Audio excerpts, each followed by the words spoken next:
Good afternoon, everyone. Welcome to our webinar. Today is December 1, 2021, and the theme for our today's webinar is recognizing the roles of contemporary artists in times of pandemic by Grade 12 STEM and Grade 12 ABM. We will start the program at exactly 1:15 p.m. Thank you. Before we start, we'll let you watch a special presentation coming from the senior high school students of St. Martin Montessori School. Reina, you may now play the video.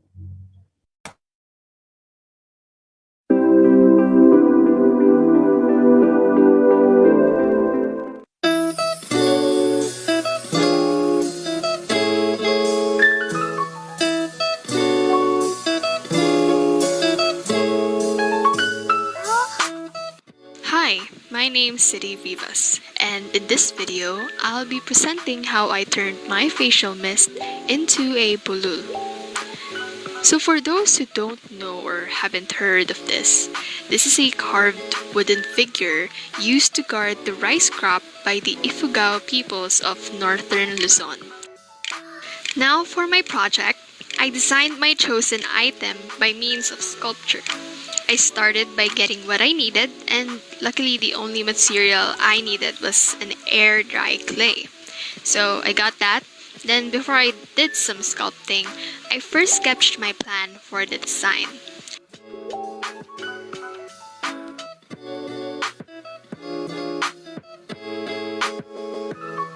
Now it was time to do some sculpting. Starting with the body of the bulul, I began by applying some clay onto the side and kind of just like spread it all over, leaving the cover as I'll be using that to create the head part later. Now that I'm done with the body part, it's time to move on with the head. And I was able to form the face right. So while I create the other parts of the sculpture, let's talk a little bit about bulul. Just as I mentioned, it originated in Ifugao and is important to Ifugaos because they believe they can protect and multiply the rice and then also help make the harvest abundant, which is why it symbolizes the Ifugao guardian or god of rice harvest.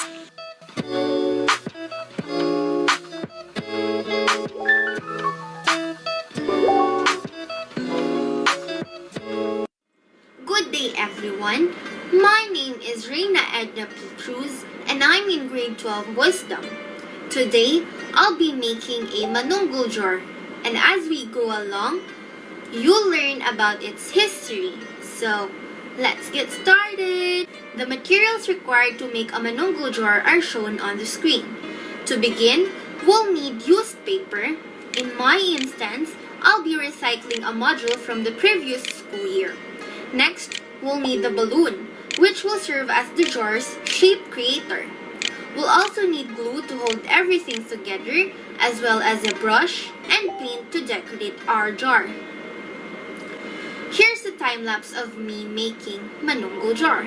But wait, what was a manunggul jar?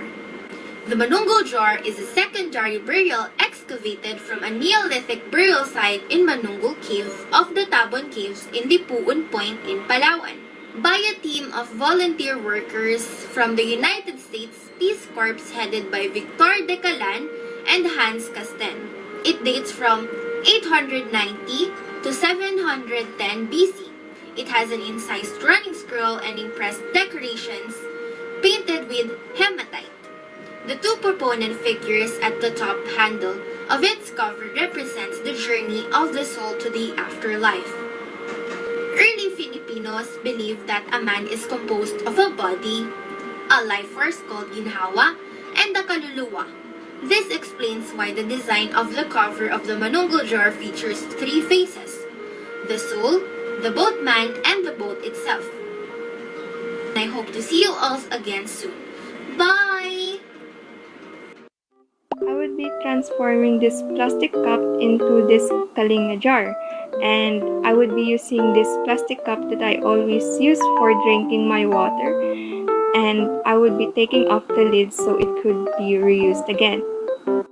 I am using a white paint as my base color for this project, and the reason why I am putting white paint on the plastic cup is because for the brown paint that I would be using next would be vibrant. So now I am waiting for it to dry. After it has been dried, I have already premixed a brown paint. I am painting it horizontally so that I could at least achieve the clay texture that the jar has. Also, did you know that the Kalinga jar existed from early to mid-20th century? So after it has been dried, I am taking a white paint and I will be painting the motifs that are in my reference picture. A small fun fact about Kalinga jars. Kalinga is a province that is located in the Philippines Cordillera Mountains. This pottery art has a few distinctive features, one of which is its unique geometric motifs. And these unique geometric motifs are patterns symbolic of tribal designs taken from nature. Kalinga ceramic jars are often used as storage containers, cooking rice, cooking meat or vegetables, and collecting or storing water. So as you notice, I am using a broken line in order to replicate on what is on my reference picture. So I waited for it to dry again, and I am using this clear acrylic sealing spray, and the reason why I am using this spray is because it is to prevent the paint from being washed away by water. So this is the finished product after the sealing spray has been dried. Hi, I'm Isaiah Vanje El Aranya from grade 12 Wisdom. I hope that everyone are safe and healthy at this very moment. And for my performance task in Contemporary Philippine Arts from the region, my chosen object to design is face mask. All, here are the materials I need to use to create my art. First is the poster paint. Next is the designing materials. Next, the ruler. Next, the paper cups and the sticks that are used to mix coffees, and a glue gun, paint brushes, pencil, and most importantly, the main material that I need is a face mask. So, what are we waiting for? Let's start! So, the first thing that you need to do is to measure the face mask and cut the paper cups that will match the measurement of the face mask.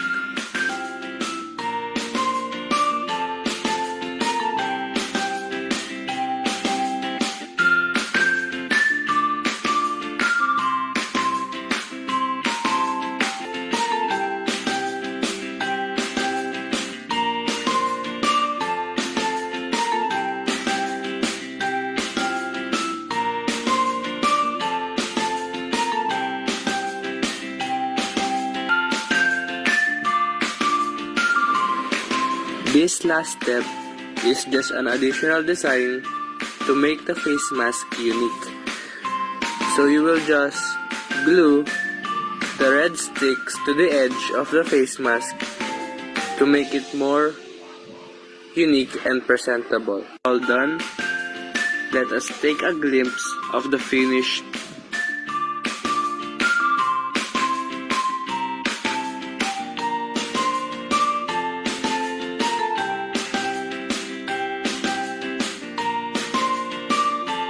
learn something from me. Thank you, and be safe to you all. Hi, I'm Shane Kirsten Espanyalosa from grade 12 Wisdom, and today the ethnic design that I chose to remake is the bulul, or also known as tinagtago. Here are some of the materials that I will be using to make the bulul. I will be using this cardboard as a base and basket. These popsicle sticks will serve as the skeleton of the body. And I will use this glue gun to stick the cardboard and popsicle sticks together. First, I will start by making the base. I'm going to cut out a rectangular shaped cardboard and attach popsicle sticks in between to strengthen the stability of the base. And this is a wax ball, and I will be using this as the head of the body. And I will be using this used paper as the cover or skin of the whole structure, and some glue to stick the papers together. I started out by ripping small pieces of the paper, and then I will glue the paper onto the wax ball. And I will use this blower to fasten the drying process. Now I'm going to use this glue gun to highlight out some details of the body. And as you can see here, I'm using the glue gun to shape the head. Now I'm going to use the popsicle stick to serve as a stand of the head. Then I'm going to stick the head onto the base. Here I use some crumpled papers and broken popsicle sticks to form the other body parts. And then I just used a glue gun to attach all of the paper and popsicle sticks onto the body. Here, I'm going to shape out some parts of the body by using the head of the glue gun. And here, I proceeded on covering the whole structure with paper and glue. And after letting it dry for a few minutes, now I'm starting to cover some parts of the body using glue gun. Now after letting it fully dry, now I'm proceeding into painting the whole structure. I will only use the black and brown color. After letting the paint dry, now I'm gonna finish it by polishing. And before we finish up, let's talk about what is bulol. Bulol, or also known as tinagtago, is a carved wooden figure, and it is used to guard the rice crop by the Ifugao peoples of northern Luzon. It is the most numerous and best known of Ifugao figurative sculptures, and it usually takes the form of either a standing or seated figure. And it is a sacred figure that is represented as protective gods of barns and harvest and guardians of rice. And it is one of the fundamental nourishments of the area.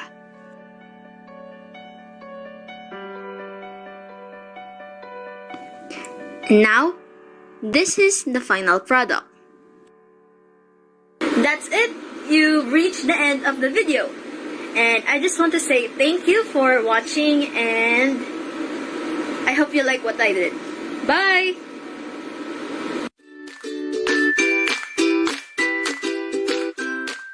Hi everyone! Here are the materials that we are going to use for today. First, we have our trash can. Next, our styro, used cartolina, a glue gun, some glue sticks. We also have our glue, cutter, marker, cups. Let's now proceed to the cover of the trash can that will serve as our handle later on.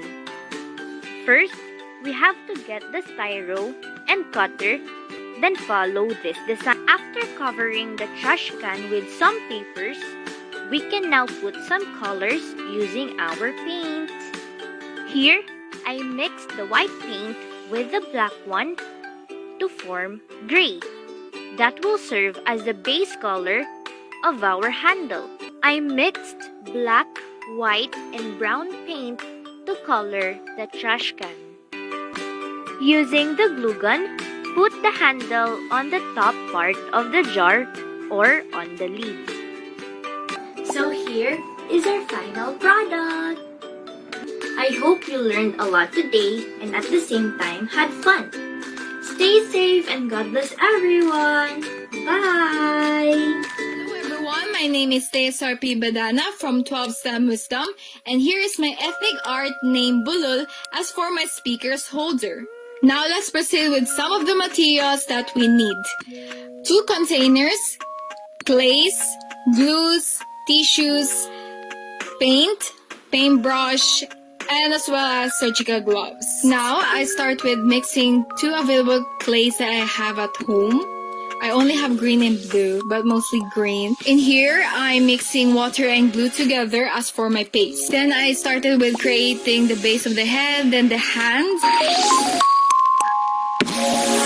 Once I was done with the hands, I proceeded with the body of the bulul.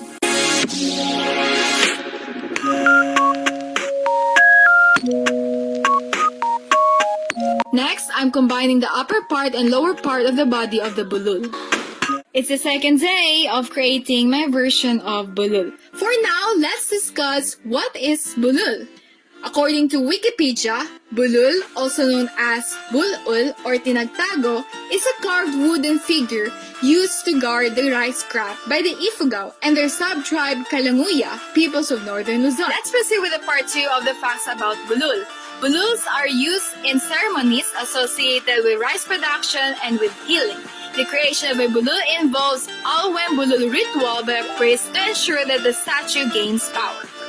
It's the third day! In here, I'm molding and carving the clay for the details of the bulul, such as the hands, the feet, the ears, and especially the face.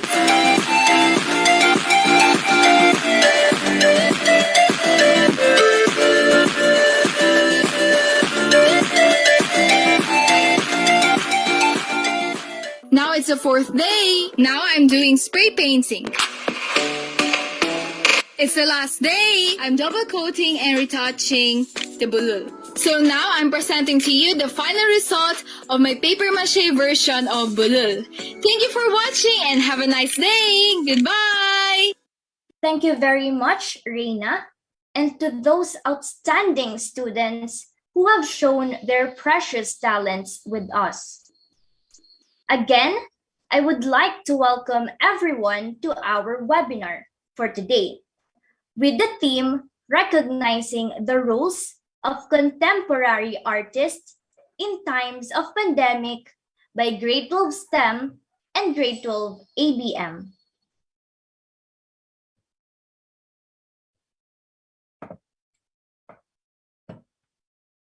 Before we proceed, allow me to introduce myself. I am Jasmine Joanna R. Garcia from Grade 12 STEM Wisdom, and I will be your host for today. It is a distinct honor for me to have given a part in this very wonderful webinar. To begin the program, let me do the honor to formally give the aim of this event. It is exhilarating to note that in spite of the pandemic, our guest speakers or contemporary artists for today have managed to make it through the years with noteworthy achievements. At this point, I would like to welcome everyone to our webinar, and I hope that each and every one of you will learn a lot and be inspired throughout this event. And now, I would like to call on Miss Reina Edna P. Cruz, a student from Grade 12 Wisdom for the invocation. In the name of the Father, the Son, and of the Holy Spirit. Amen. Dear God, thank you for all the blessings you have bestowed upon us. We are truly grateful for them. Thank you for our knowledge and time with one another in this webinar. May you extend your divine wisdom to our speakers so that they would be able to impart effectively their God-given knowledge to all of us. May they be blessed as they continue to bring expertise to people who need them. Bless the participants as well, so that they would be able to glean the vital information from this activity. May you bestow your blessings after this webinar, so that we may go out and spread what we learned in the spirit of your love and generosity. May we realize that this webinar should glorify your name. Amen.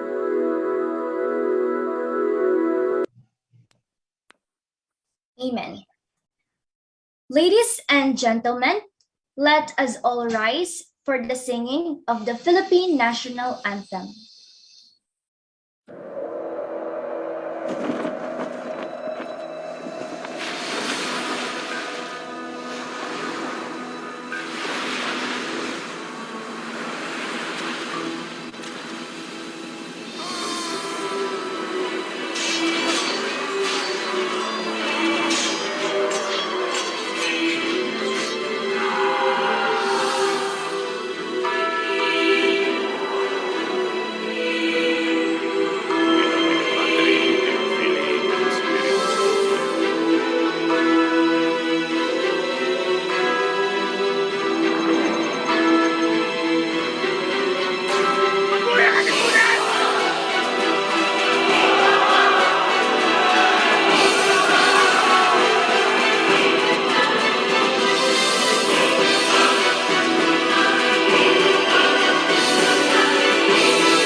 Mga kababayan, ang pambansang awit ng Pilipinas. Kayang mag-ibig, sa silanganan, alam ng puso, sa titik mo'y buhay. Lupang binirang, kuya ka ng mag-ibig, sa manlulupin, di ka pasisigil, sa gagatang tutok sa simoy at sa langit mo pagaw, ay tinatang tulad, awit sa pagkayang minamahal. Ang isang ng patawad mo'y tagumpay na nagkikinig, ang bituin at araw niya kailan pa may di magkikinig. Lumalang araw ng walhagit pagsinta, buhay langit sa piling mo. Ang ligaya ng pagkay mga amin, at mamatay ng dahil sa'yo.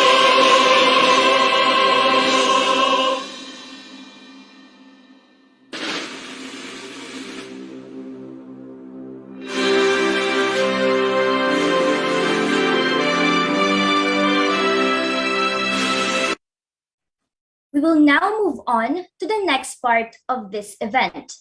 May I request the participants to lead us for the recitation of pledges.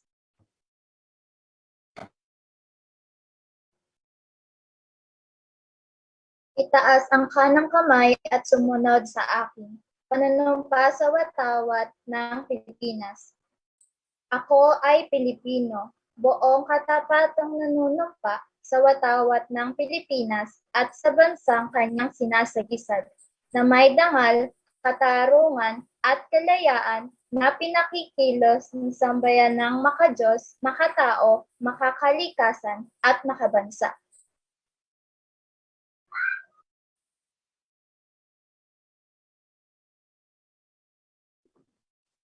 Our philosophy: to bequeath to the youth wisdom and excellence, intellectually, physically, socially, and morally, empowering him to serve and to lead for God and for humanity. Our vision: to be the center of an enlightened community of morally upright young men and women, inspired with a continuing desire for wisdom and excellence, under the guidance of the Almighty God. Our mission: to bring forth self-reliant, well-rounded, disciplined, and productive members of the society, who are intellectually, physically, socially, and morally equipped to lead or work with others, to serve God, family, and humanity. To deliver her welcome remarks, may I call on our department coordinator, Ms. Cristel Ann Alberto. Good morning, everyone. It is my pleasure to welcome all the participants today for our webinar 2021. I welcome all the eminent speakers and guests from all over the region and from different walks of life.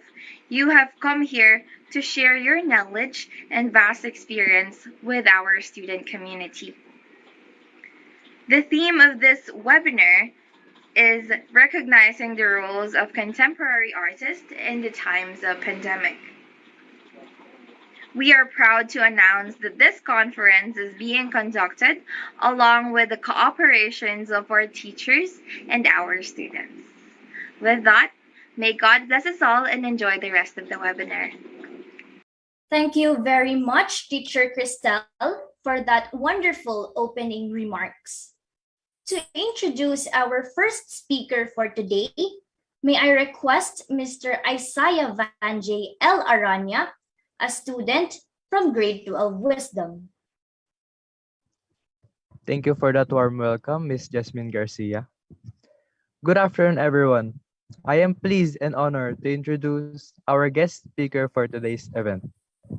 Our honorable speaker was born in Angono, Rizal in 1970. Having grown by her mother, a teacher, and her father, an automotive plant supervisor.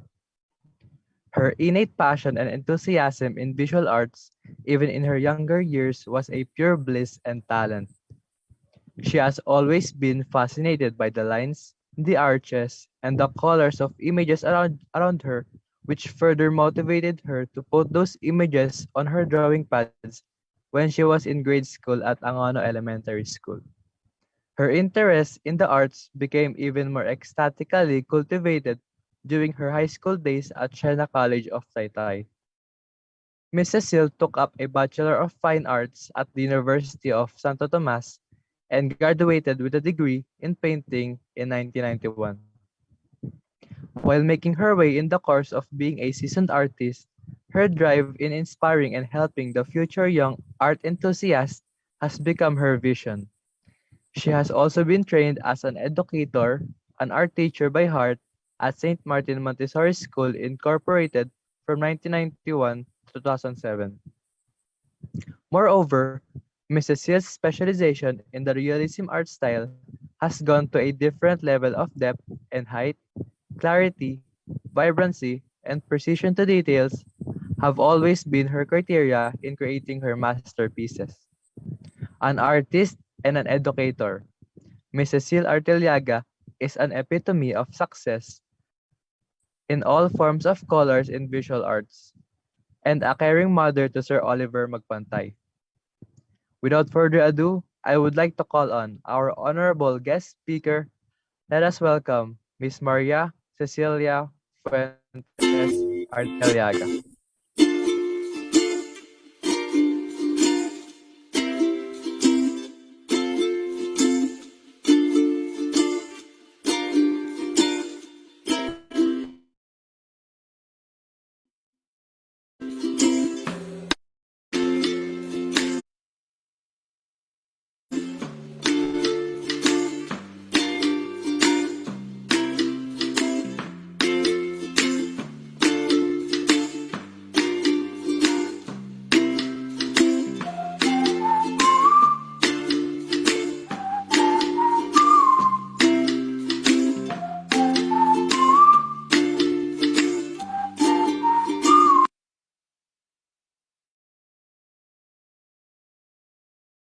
Magandang araw sa inyo lahat.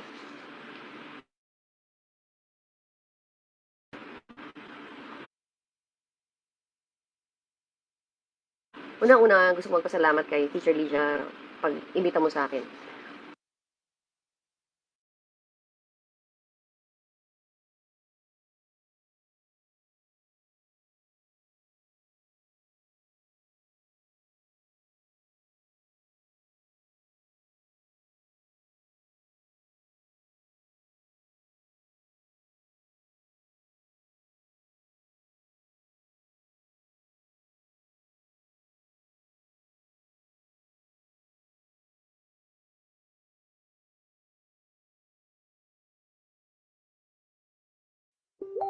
Wait a second, everyone.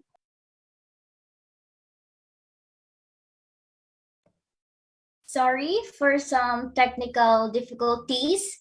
While we are fixing some issues, I hope everyone is still here. We will resume the program in a short while. Thank you for patiently waiting.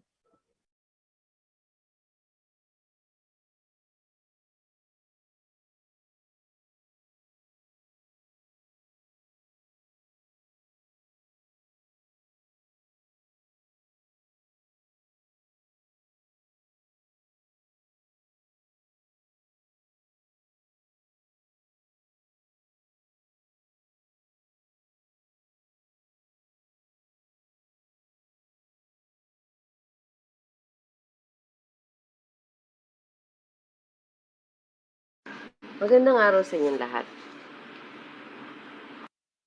Unang-una, gusto ko magpasalamat kay Teacher Lydia. Thank you para sa pag-imbita mo sa akin. Para maging resource speaker nyo para sa topic na to. At ako'y natutuwa. Siningit natin sa napaka-hectic na schedule. Bigyan natin ng time para malaman ng kabataan kung ano ba yung role ng contemporary artist ngayong pandemic. Importante ito. Ako si Fuentes-Artillaga, tubong Anggono.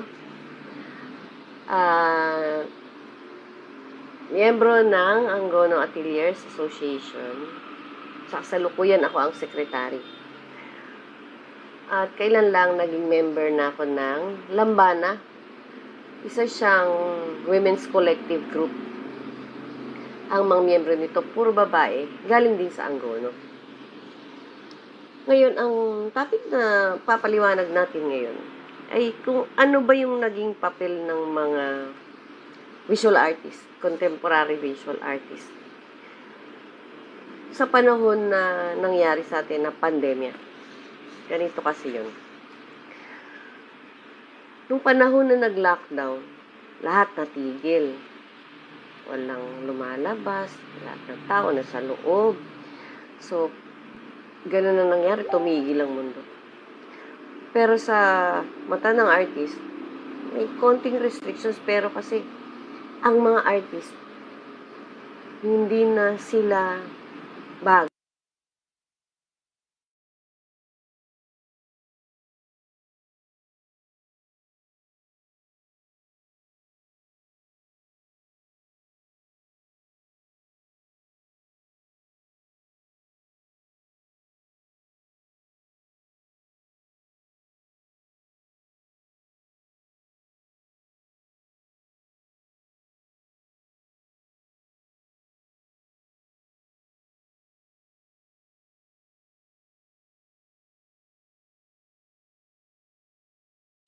Please hold on, everyone. We're having a little technical difficulties.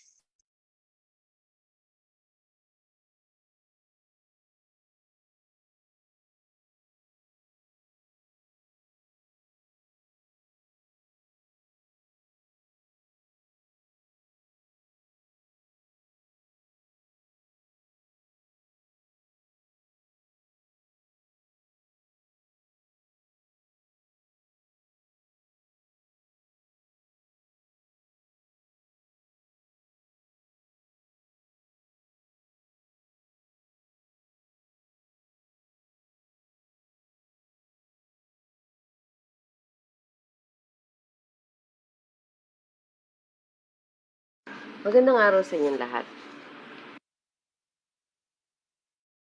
Ako ng Lambana. Isa siyang women's collective group.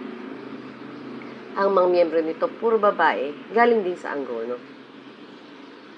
Ngayon, ang topic na papaliwanag natin ngayon ay kung ano ba yung naging papel ng mga visual artists, contemporary visual artists,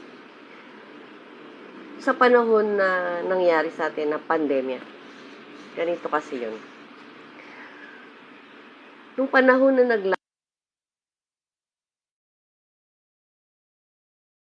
nag-lockdown, lahat natigil. walang lumalabas, lahat ng tao nasa loob. So, ganun na nangyari, tumigil ang mundo. Pero sa mata ng artist, may konting restrictions, pero kasi ang mga artist, hindi na sila bago sa lockdown, sa quarantine. Kasi pagka gumagawa ang mga artist, lagi nagla-lockdown yan sa kwarto. Sa studio, laging sila lang, focus sila dun sa ginagawa nilang obra nila. So, iyon ang nangyari, no? During lockdown, tuloy-tuloy yung mga artist sa paggawa. Nag-express sila kung ano yung nararamdaman nila, kung ano yung nasa paligid. Ang mga visual artist kasi is para silang mga storytellers. Kinukwento nila kung ano yung mga nangyayari sa paligid. Maski ito ay positive or negative, i-express nila yan. Gusto nilang ipakita sa mga tao kung ano yung nangyayari talaga. Yun yung parang pinaka-role nila. Ma-present sa mundo, sa Pilipinas, kung ano yung tingin ng artist dun sa nangyayari ngayon at present. Isa pang magandang ginagawa ng mga artist, through the help of social media, binibigyan nila ng pugay yung mga frontliners kasi bumababa na yung moral, napapagod, ganyan. Sa pamamagitan ng gawa nila, binibigyan nilang papuri, pinapalakas nila, ni-encourage nila na magtrabaho at para rin makita ng mga tao na dapat igalang natin yung mga frontliners na sila, makita ba yung side ng frontliners kung ano yung ginagawa nila para sa atin. So, yun yung isa. Tapos, pinapakita rin ng mga visual artist yung mga nararamdaman ng mga tao, kung anong nangyayari, kung anong sa buong mundo. Actually, global kasi ito. So, yun. Nagkukwento, parang nakikita ng mga kabataan, lalong-lalo na.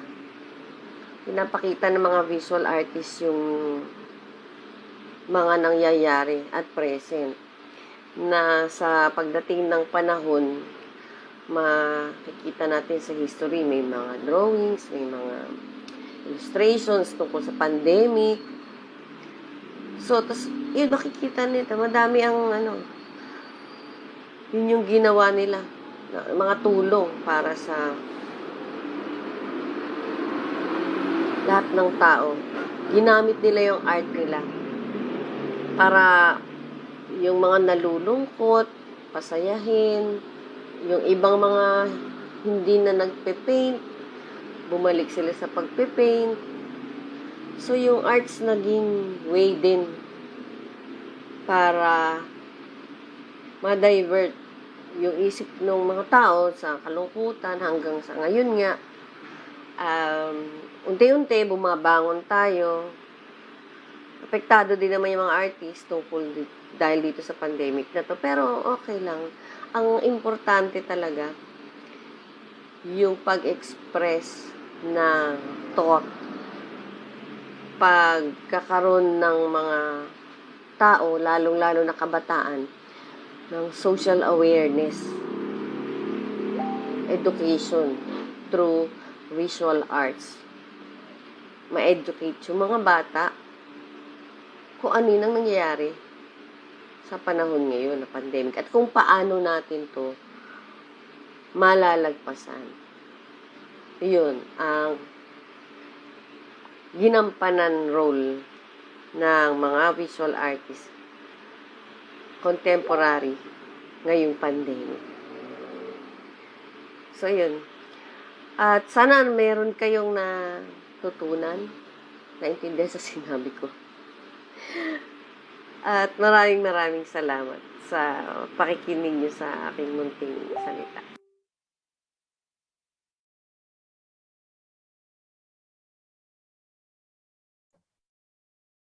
Thank you very much, Miss Maria Cecilia Fuentes-Artillaga, for that insightful discussion.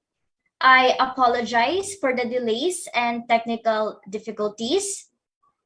Before we proceed with our second guest speaker for today, let's have first a short special number by Miss Precious Valiente, a student from grade 9 efficiency.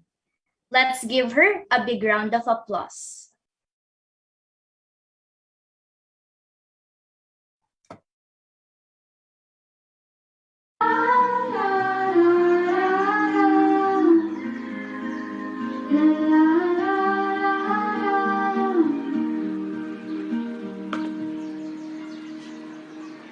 Kada pagsulubay para akong inaalap nalulunod sa pagikusun sa panoramang makaya ko.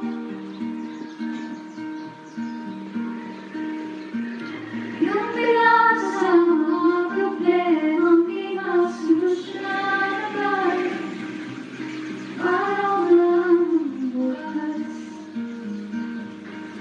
Pwede bang umiwas?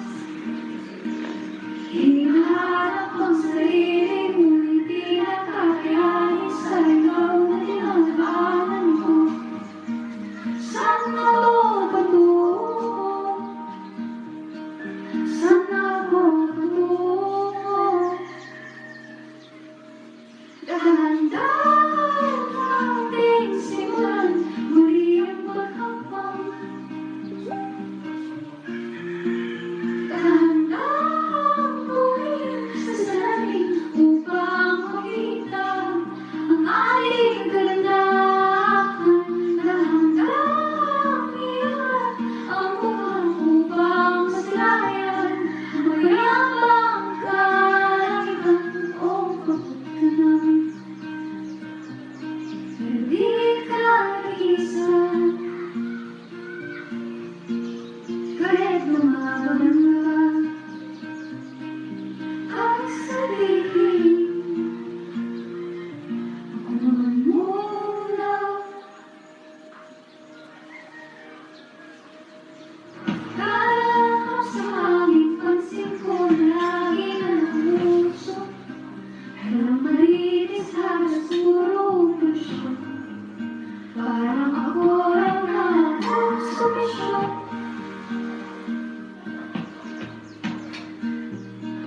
Gulong-gulong ang isip sa malulugar kapag nagkamali.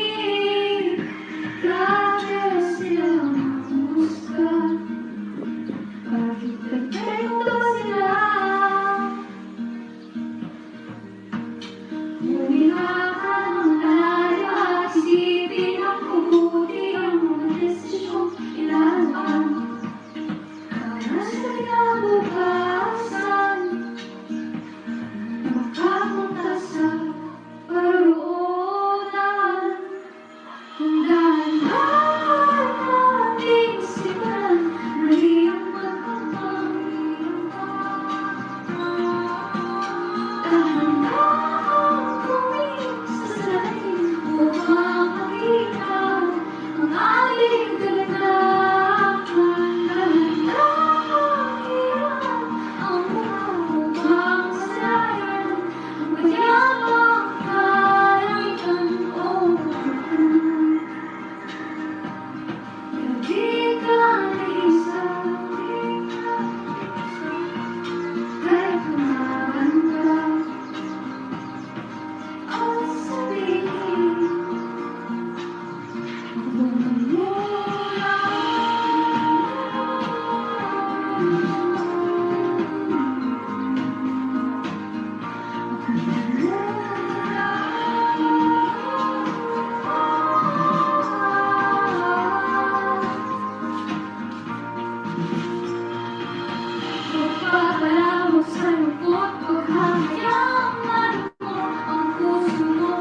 That was an incredible performance by Miss Precious Valiente.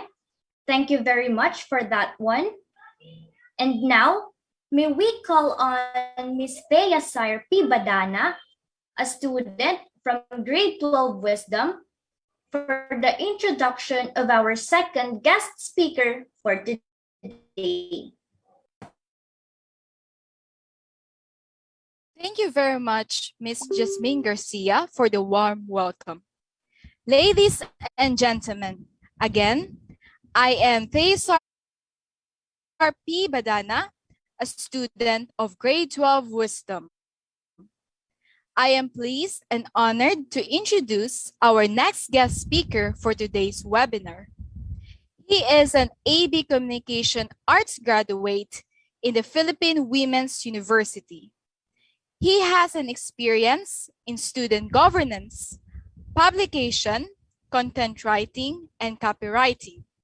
He has acquired his license in Certificate of Eligibility, Civil Service Examination, Pen and Paper Test, and Professional Level last March 17, 2019.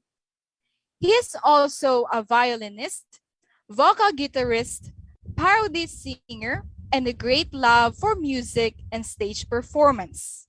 Friends, let us give a warm welcome to a fascinating person, has a great appreciation of what it takes to truly recognize the roles of contemporary artists. Please join me in welcoming Mr. Randell Dan F. de Vera.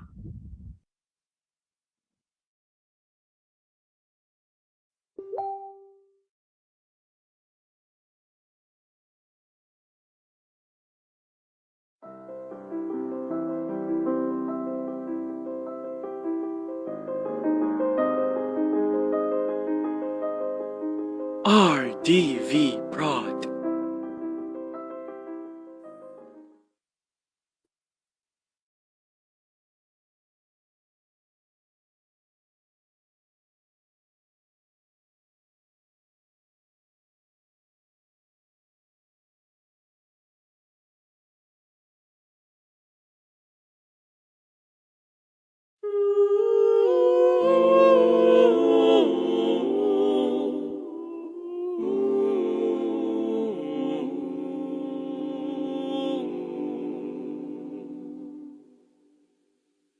Landas na kay tinig sa'yo'y inilaan. Bawat hakbang nito'y dusa't hirap ang laman. Sa kalooban ng Ama'y nagpasakop kang ganap. Buhay mo, O Jesus, ang siyang alay na sapat. Laban sa agos ng mundo, lumakad ka sa landas mo. Laban sa lakad ng mundo, landas na sa kinais mo. Nais mo. Sa iyong mga yapak, ako ay tatahak. Kahit tigib ng luha ang nilakaran mong landas,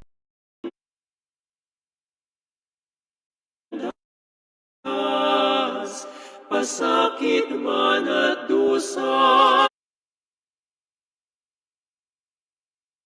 Ang dulot ng mundo'y kamtan, bawat bakas ng iyong mga yapak, bawat hakbang mo'y aking susundan.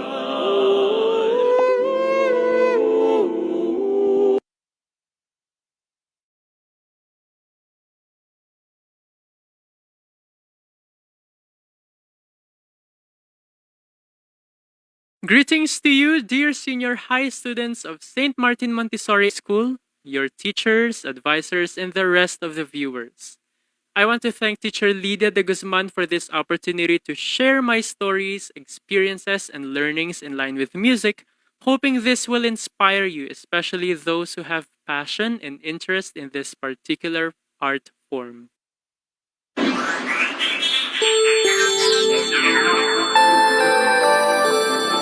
RDV Prod.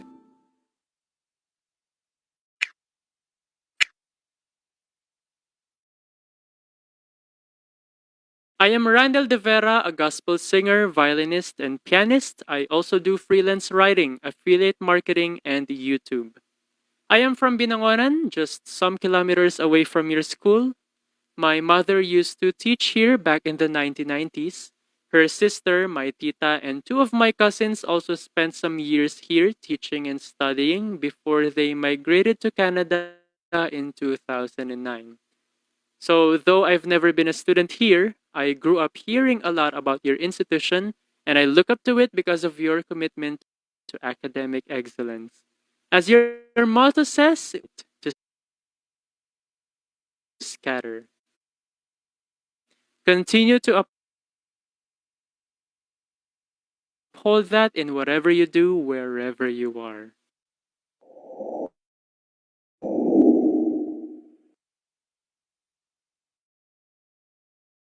How do you define music personally? Each of us may have a different meaning to it, but generally we define it as the language of the soul. It is a medium through which we express our inner thoughts and passions using sound and silence. A more technical definition suggests that it is a form of art consisting of sound in time that expresses ideas and emotions through rhythm, melody, harmony, and color. Now, how significant is music to us? When we travel, what is our common pastime? Aside from snacks or maybe chatting with our company, what activity do we usually do, especially when we are alone?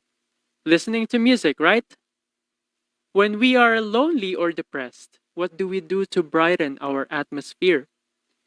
We have different ways of dealing with this, but listening to inspiring music commonly helps a lot in elevating our spirit.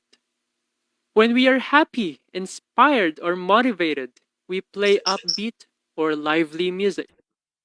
During special occasions like birthday parties, weddings, reunions, and others, we never miss playing music, right? When we go to church, there's still music. When we study, most of us pick up our phones and play music using our earphones.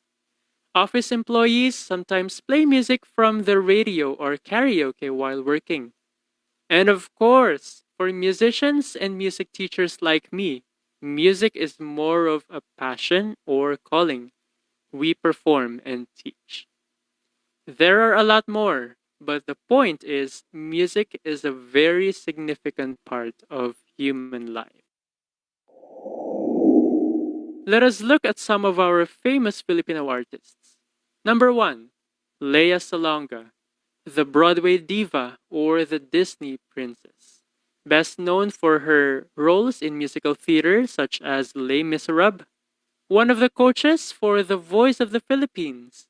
She is personally one of my favorite singers because of her clear diction, discipline in phrasing and breathing, perfect intonation, heartfelt emotions, stage presence, and many more.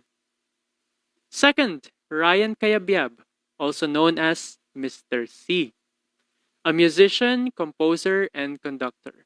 The national artist of the Philippines for music in 2018. He is one of my favorite composers because his songs are simple and easy to sing yet meaningful. Number 3, Regine Velasquez Alcacid, a singer, actress, and record producer, aka Asia's Songbird. She is loved and admired by many because of her high vocal range and superb technical ability. She is truly a diva. Last but not least, the Philippine Madrigal Singers, also known as the MADS. One of the Philippines' major choral groups founded by national artist Andrea Veneracion, the first world choir to win the European Grand Prix for choral singing twice in 1997 and 2007. They are one of my favorite choirs because of their discipline, talented members, singing prowess, and commendable mission and vision. Now, my own personal story, my musical journey. Well, I started singing at the age of 3 or 4. My parents tell me that I would hum notes like Recording in progress. they said that I could sing in tune. At 6, my kindergarten teacher, Ma'am Elna Tikubay, discovered that I could sing, so he encouraged me to perform in church, which became my first public performance. At 7, I learned the piano, but it was not a typical, Mom, I want to take piano lessons, or Son, I want you to take piano lessons. There was no plan. It was like this. My mom back then was a piano teacher. Every Sunday, students would come to our house to take lessons. She never taught me, but I would try to punch the keys, playing the same tunes that I heard from their classes every time they would finish. She was surprised that I could play by ear. From that, she discovered my oído talent, which means playing by ear. She decided to teach me, but funny because I didn't take her seriously. Maybe because of familiarity, like, oh well, she's my mom anyway, I'm comfortable with her. And so, when I turned 8 or 9, she had me take formal piano lessons with another teacher. And yes, I took her seriously. I learned so much, not just on note reading and music theory, but also on oído playing. At 10, I joined a singing ministry called Samahan ng mga Adventistang mga Awit at Musikero or SAM. It was a group of Filipino Adventist singers.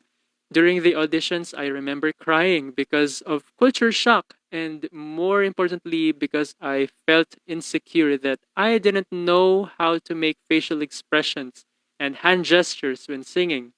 Because since 6 years old, no one taught me that. So I would just sing with my voice, no expression at all. But with the help of our trainers and observing other singers, I gradually gained confidence until I could sing well. I had many good memories from this group. Then at 13, I started learning the violin under teacher Homer Ilaw through the Suzuki method. It didn't become that difficult in terms of note reading because I already had a music theory background from my piano lessons. The only challenge was learning how to play the instrument. Soon I started teaching music myself and playing for church, school, weddings, and others. It has become my ministry and living at the same time. Now, in this pandemic season, the restriction of attending music lessons or teaching face to face challenged me to utilize the internet to go on. For instance, I started teaching the violin online via Zoom, though it was not that convenient. I also started joining virtual choirs.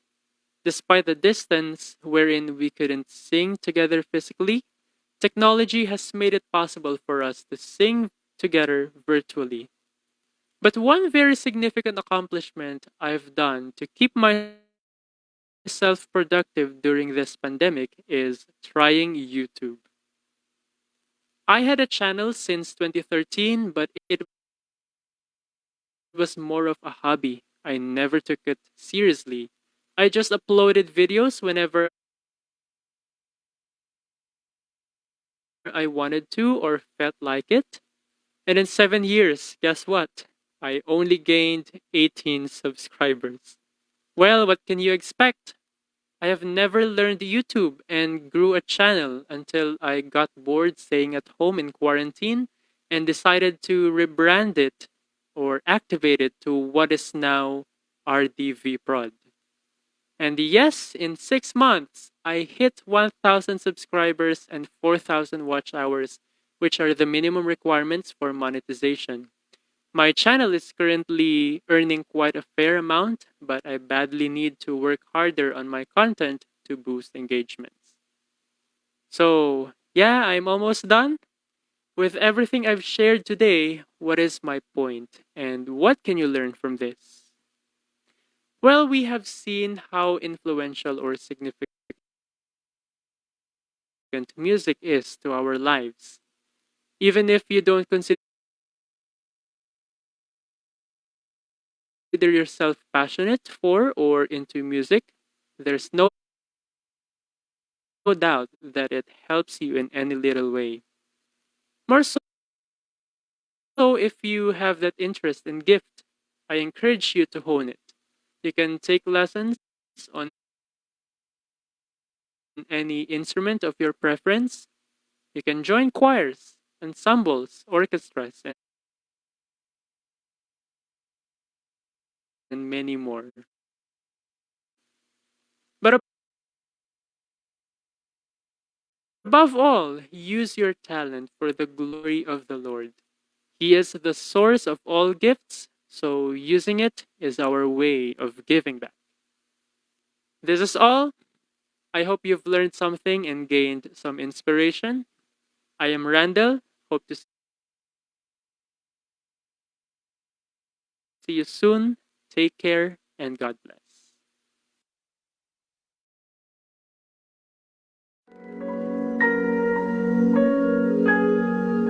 RDV Prod.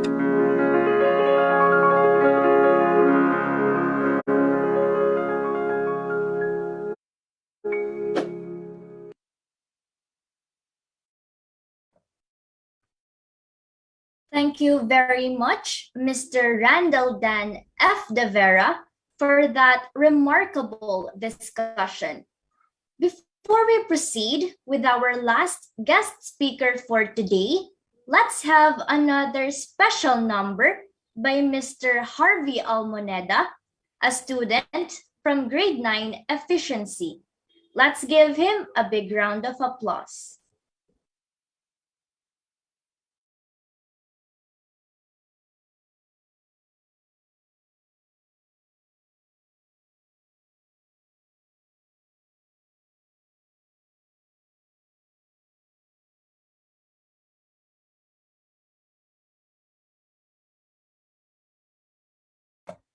Please hold on a second.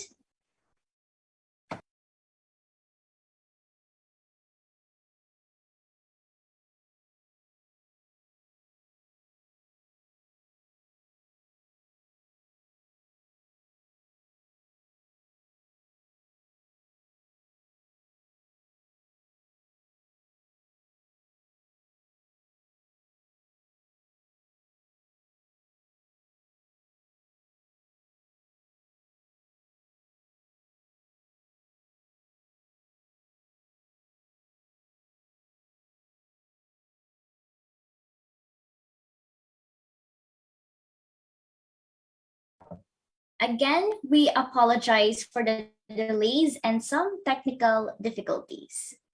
Thank you for patiently waiting, everyone.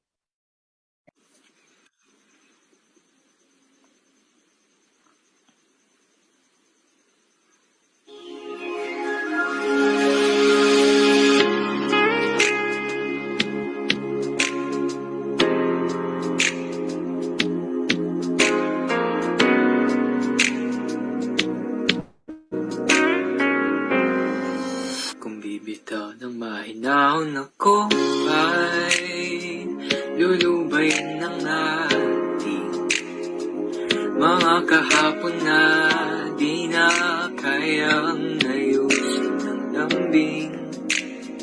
Mga kahapon ba'y sapat na upang muli tayong pagtagpo ng hinaharap? Ba't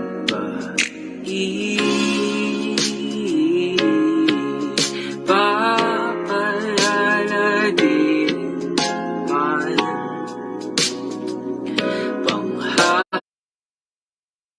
hahawakan? Ba't ba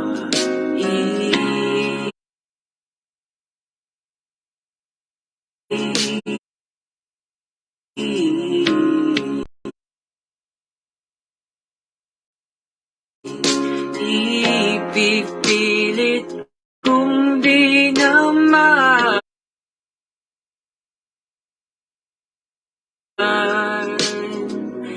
tayo ang para sa isa't isa? Di ba sinta tayo? Dalawa lang noon para sa isa't isa. Ba't di sumang tayo sa atin ang panahon?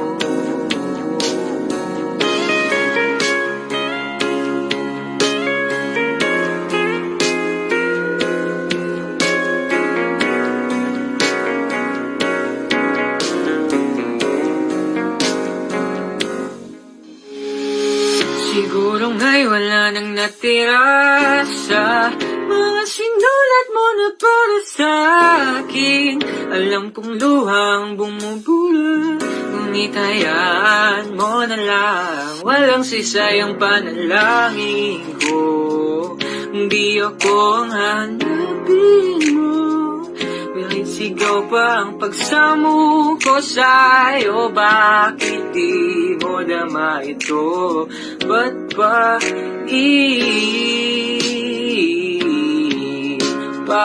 papalala din man panghahawakan? Ba't ba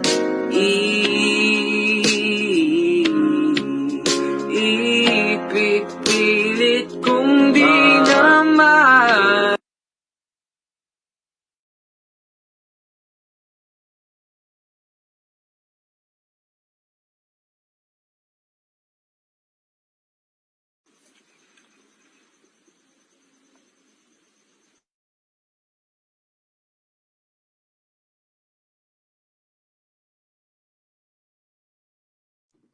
Hold on a second, everyone. We're having a technical difficulty again.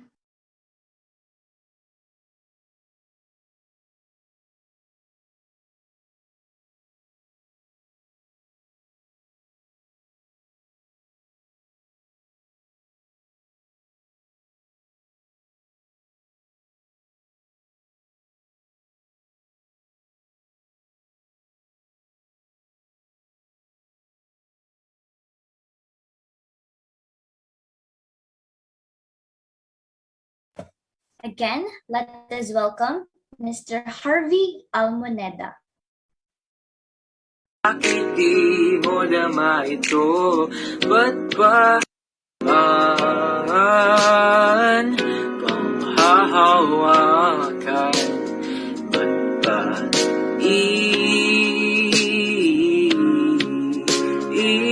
ipipilit kung di naman tayo ang para sa isa't isa?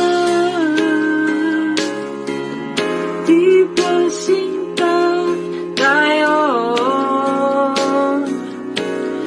Dalawa lang noon para sa isa't isa. Ba't di sumang tayo sa atin ang panahon?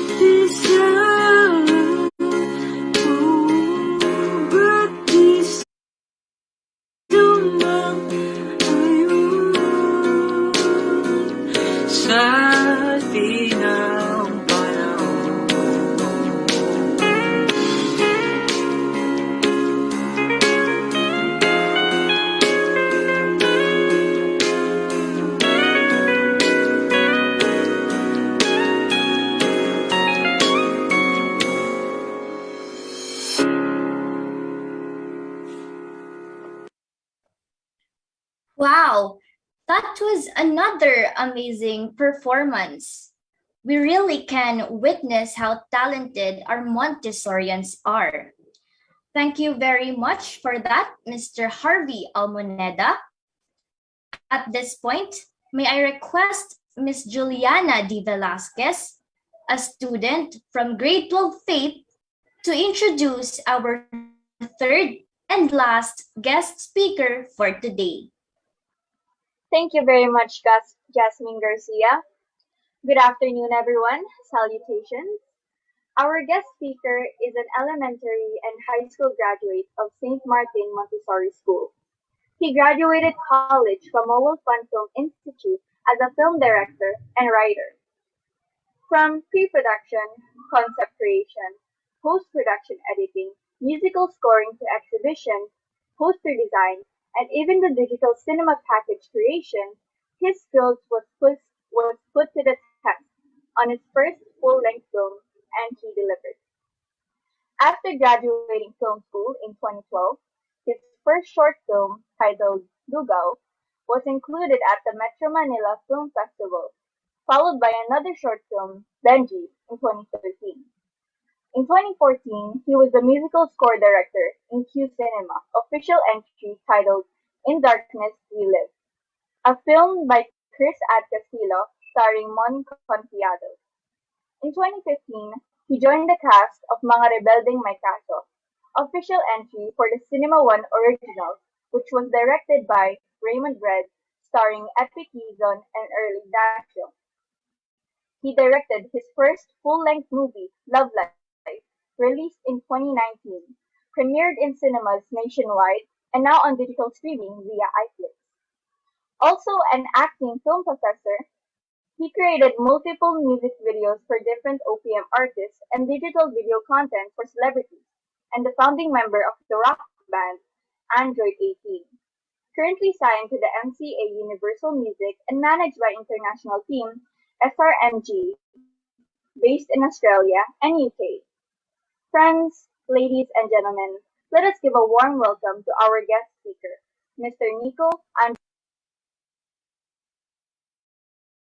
Hello guys, can you hear me? Rinig ako? Good, good. Yes po. Yes po. Yes, ako lang pala live. So hi, hello guys. I'm Nikko, Arcega. People call me Direct Nyox. I'm a movie, TV, music video director, and I'm also a writer, musical scorer, movie editor, acting coach, professor for filmmaking and recording artist with my punk band, Android 18. I'm also the visual artist for iba't ibang teleseryes under ABS-CBN, kasama na yung Probinsyano for 6 years.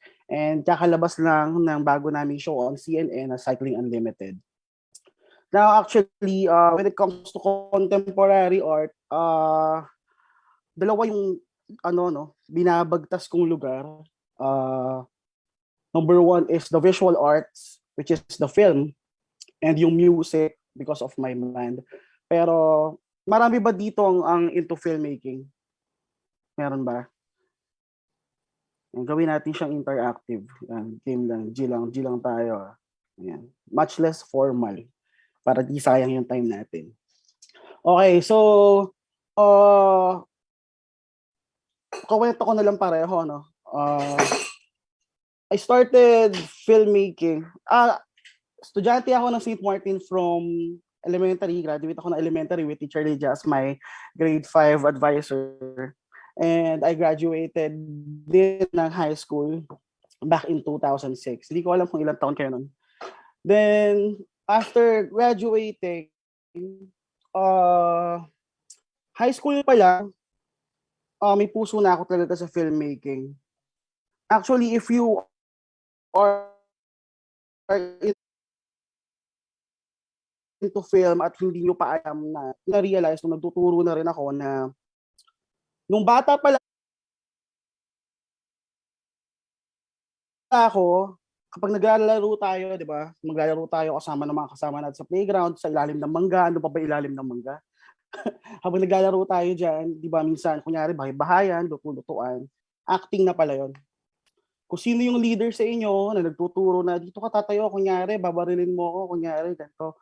Directing na pala yun. So we are being directed to our passion. Ngayon, pagdating ng high school, ako yung na lagi may dala ng mini DV camera. Ang camera noon is nakakatawa lang no kasi hindi ko inikwento ko na ganito na naluma na. Naluma na yung mga ginamit na. So ngayon lang ako sumisipa ng reality na this is a new generation. So unlike ngayon na may mga SD cards tayo and we can shoot mobile filmmaking using our iPhones.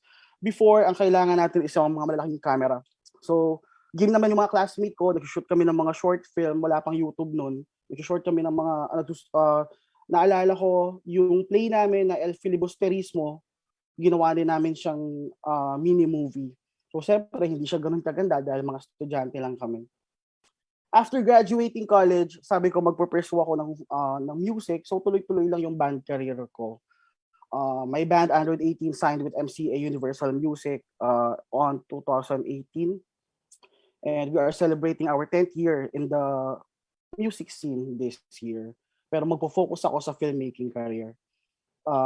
Now, upon graduating high school, pumasok ako ngayon sa UST. Mass communication major in advertising. But hindi ito yung filmmaking na gusto ko. So, ang ginagawa ko lang doon kasi nag-drawing lang kami ng iba't ibang mascot.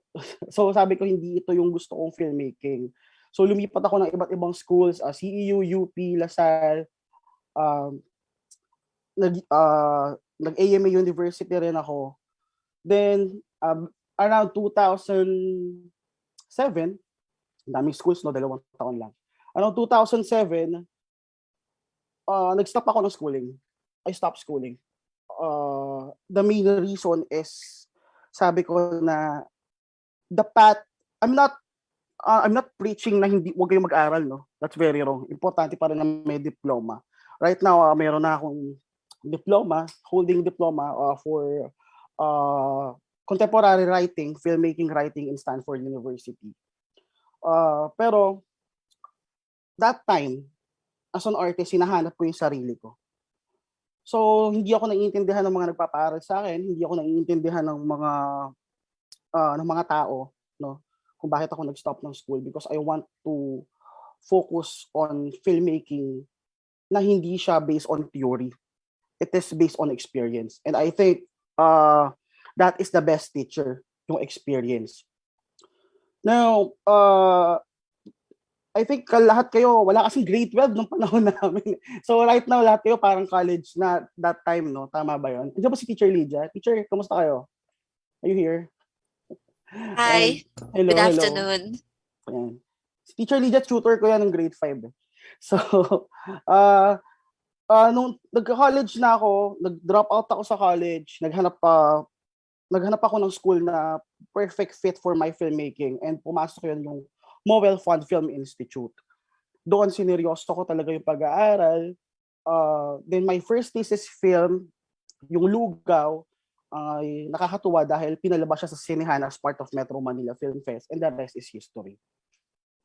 So after no, nag-direct na ako ng iba't ibang music video. Napasama ako as musical scorer ni Direct Chris Ads Castillo, anak ni Celso Ad Castillo. If hindi ko siya kilala, i-google niyo na lang siya.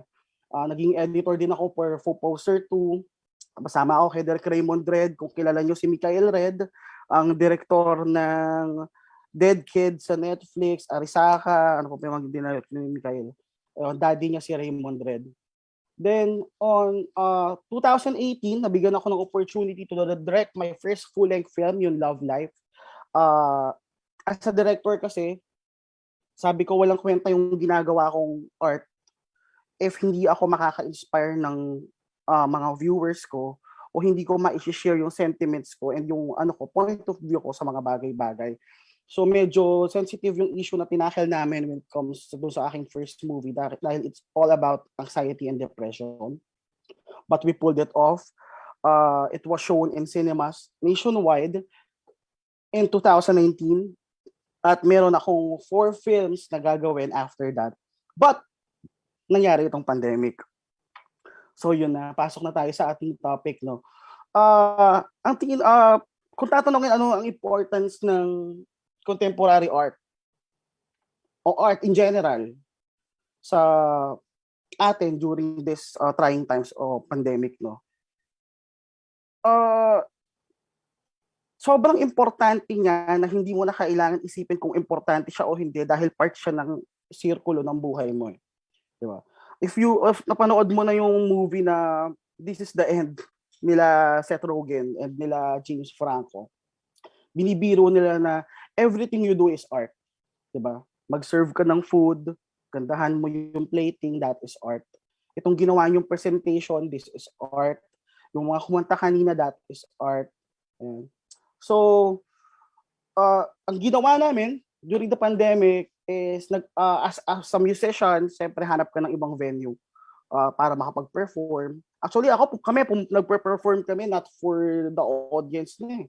Nagpe-perform kami during the pandemic. Doon mo marirealize na you are performing for yourself, for your sanity, para meron kang output.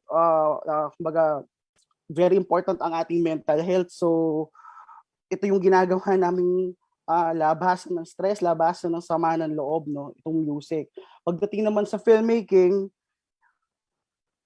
kumuha lang kami ng tempo to have a shoot pag medyo okay na yung protocols, medyo bumababa yung protocols. Nakapag-shoot ako ng short film for an international film festival noong February, tapos naghigpit uli. So nakapag-shoot uli ako ng another music video last August. So, ang advice ko lang sa lahat ng gusto mag-venture into music and film, pagdating sa music, write your own music. Write your own songs. Walang nakikilala sa pag-cover. I think iba yung generation namin nung nasa St. Martin kami, and I want to take St. Martin Montessori School. Kung sino ako ngayon, lagi ko sinasabi is because andun ako sa institusyon na yun. Nagigitara kami sa ilalim ng mangga. Tumatambay kami sa kantin. Nabuo yung first band ko sa court. Covered na siya ngayon, pero before hindi pa siya covered. After school, tumatakas kami para manood ng concert, dreaming that someday we will be those guys na pinapanood namin on top of the stage. And nakakatuwa na after 15 years, I think it's been 15 years, yung mga idol namin, yung mga iniidolo kong artist is kilala yung banda ko, ina-acknowledge yung banda ko at yung mga kaibigan ko sila talaga. So that's crazy. Ngayon, yung mga iniidolo nyo, someday magiging kaibigan nyo yan if you will be on the right track. Pagdating naman sa filmmaking, enjoy. Watch a lot of movies. Huwag kayong manggagaya, but instead be inspired by those movies. Makipagkwentuhan kayo sa mga kaklase nyo, sa mga normal na tao, because malay mo na dyan galing yung story mo for your next blockbuster film. Kwento sa akin ni Direk Eric Mati na yung on the job ay naikwento lang sa kanya ng isang taxi driver papunta sa isang meeting. So yun, may kwento na kagad. And sa lahat ng nakikinig sa akin ngayon, ang advice ko lang, kahit anong passion yan na trip nyo ngayon, never lose your inner kid. If mahilig kayo maglaro ng PlayStation, like me, naglalaro pa rin ako ng PlayStation, mahilig kayo mag-skate, mahilig kayo mag-collect ng toys, gawin nyo pa rin siya because right now, we need that. Yun yung pantanggal natin ng stress. And the moment na mawala niyo yung inner kid nyo, your world will be, hindi naman natin sinasabi na huwag kayo tumanda eh. Ang sinasabi lang natin is, i-take natin yung world ng not that serious. Diba? Maging bata pa rin tayo by heart. Hindi tayo magiging isip bata, pero bata by heart. In that way, mas makikita natin siya, mas ma-enjoy natin lahat ng perspective. So, di ba, nung mga bata pa tayo, nakikita natin mga simpleng bagay lang, fascinated na tayo. Lalo tayo, mga laking angono tayo, pag nakapupunta tayo sa ibang lugar, natutuwa tayo. We are exploring as a kid. So, habang tumatanda tayo, medyo nawawala yon. So, Ngayon, yung iba dito grade 12, graduate kayo, magka-college. Minsan yung mga bagay na pinaplano nyo na ay malilis kayo ng plano. Some of you will need to work, will need to earn, kailangan kumita ng pera, iset aside muna yung art, iset aside muna yung passion. Ang ma-advise ko is just go with the flow, be strong, and go back to what you really love. Kasi pag ang ginagawa nyo is something that you really love, you will never work as your life. So again, I'm Derek Nyox Arcega. If you have any question, feel free, and thank you guys for inviting me.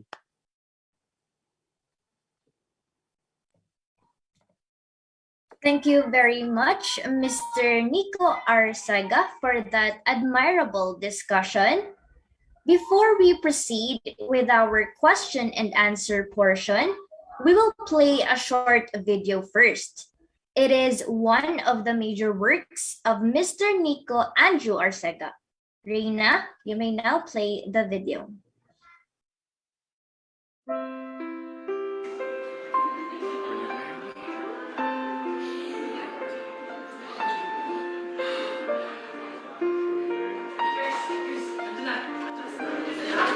Oh, man. Bro, you got this, bro. Ito yung pagkakataon pinakahihintay mo. Kaya mo to, ha? Kaya mo to! Thanks, boss. Babe, Dido, we will need you to marry talk. me? What? Huh? I'm breaking up with you.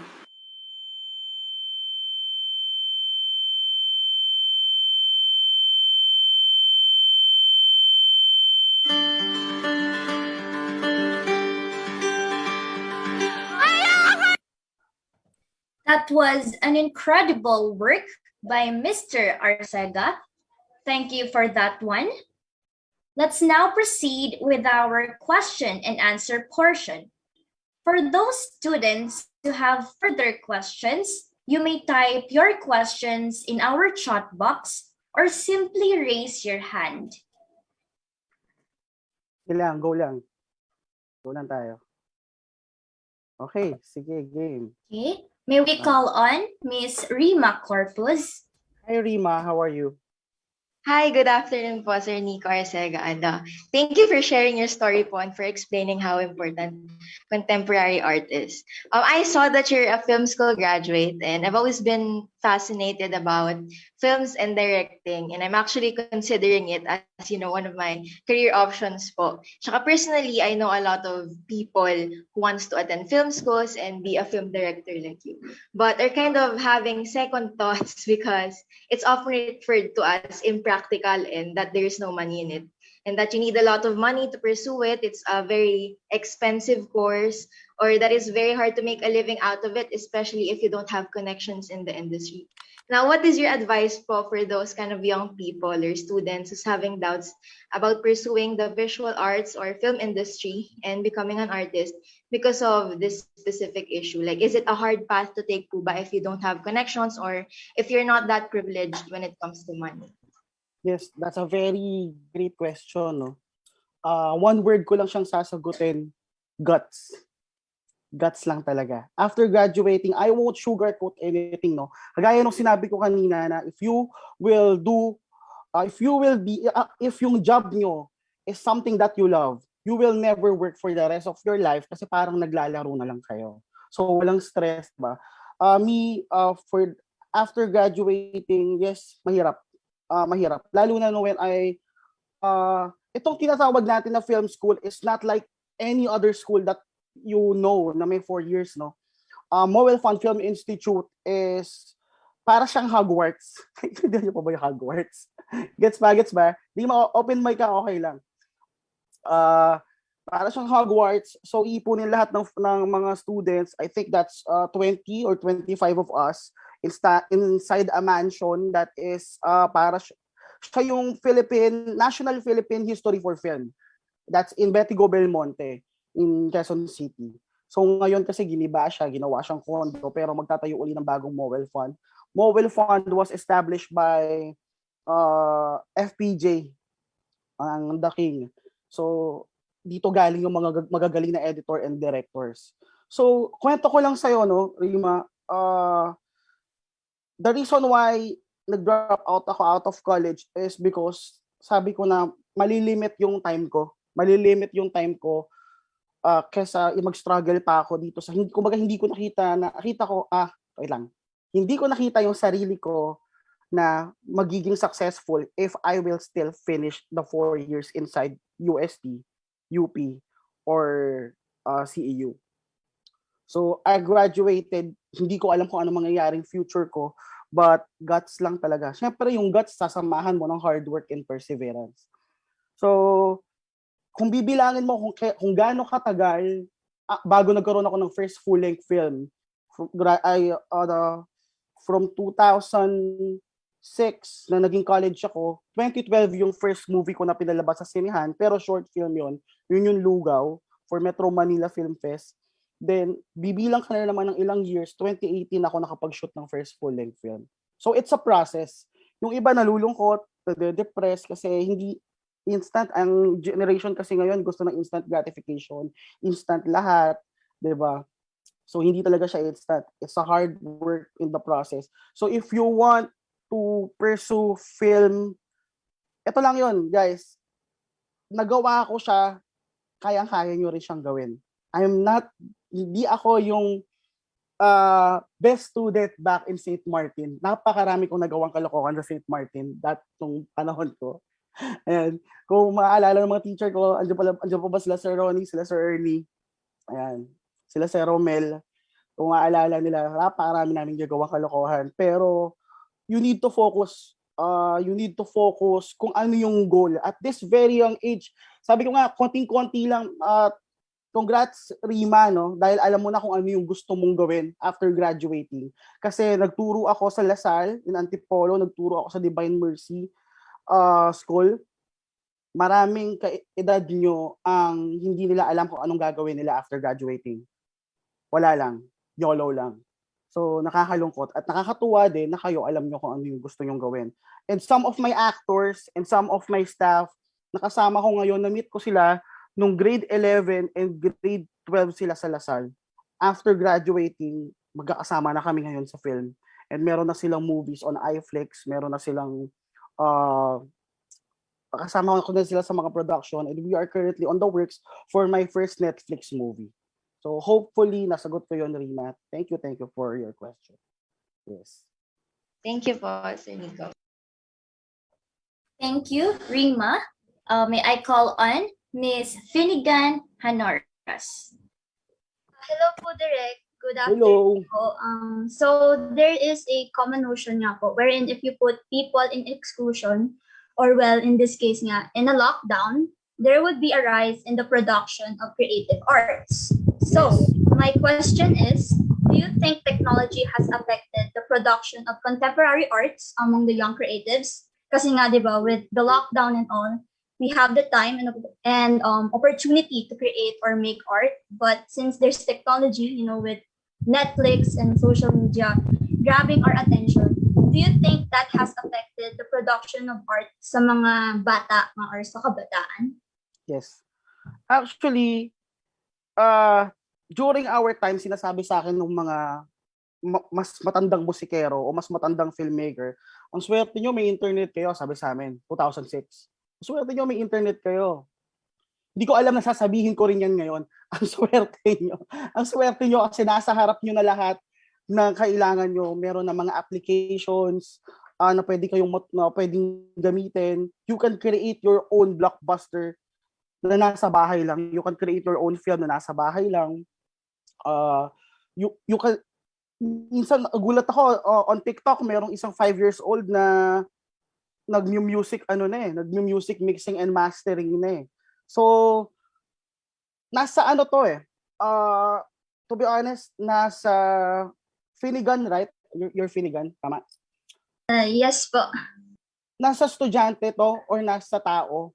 Kasi kahit yung technology or yung means nasa harap mo na, if matitake for granted mo lang siya, hindi mo siya i-grab, walang mangyayari. Like for example, my band, Android 18, tumagal kami ng 10 years sa scene na yung music namin is favorable siya during around 2006. But nung kinalaunan na hindi na kasi nauuso na yung K-pop, nauuso na yung nag-iiba na yung landscape of music, no?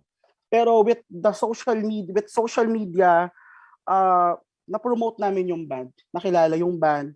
You can release any videos you want na hindi mo na kailangan ng ano, ang dami, di ba? Ang dami pwede mong gawin. Hindi mo na kailangan ng kaibigan ng nanay mo sa network.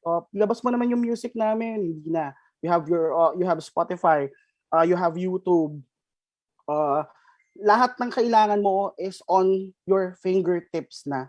Kaya nga nakakainis pag may mga magtatanong pa na paano kaya yung ganito, paano kaya yung ganyan, paano kaya gawin to. Andiyan na lahat, literal na yung instructions is on tutorial sa YouTube. So, to answer your question, napakalaking bagay. Sabi ko nga, kung itong technology na nasa akin ngayon, I'm here in my studio, as you can see. Ayan, ito ang studio, that's my, ayan. So, kung itong technology na ito, na hawak namin ngayon, where we can record our own album at home, kung meron nito kami around 2006, sana mas napadali yung buhay namin.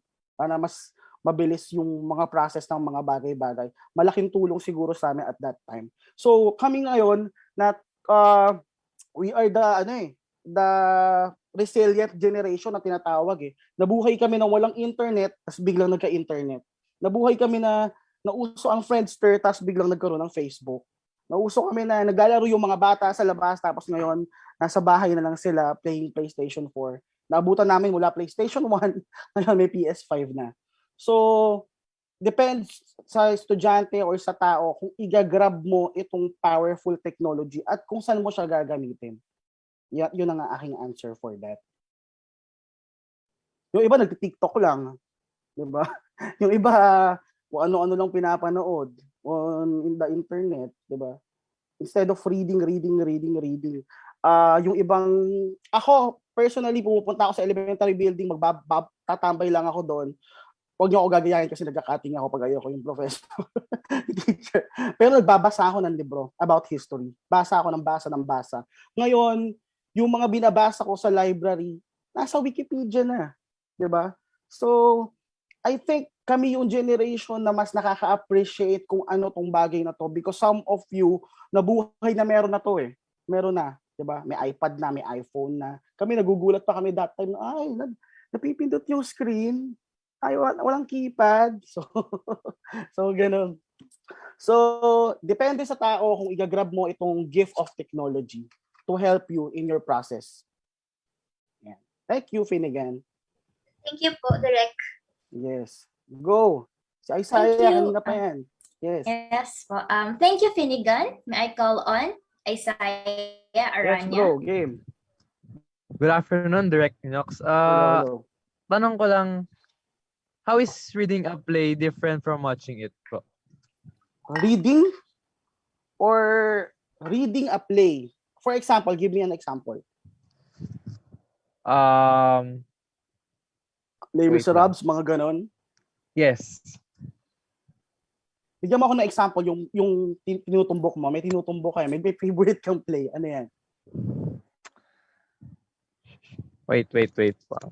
Ang nawala sa isip ko eh. Sige, game lang.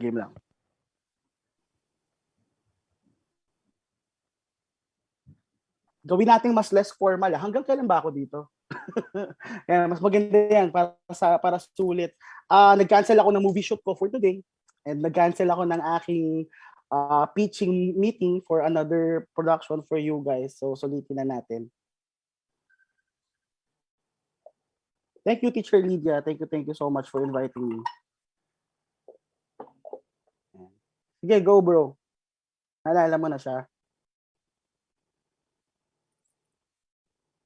I guess we can proceed po muna to Miss Yana Velasquez. Sige bro, balikan kita. Sige, game.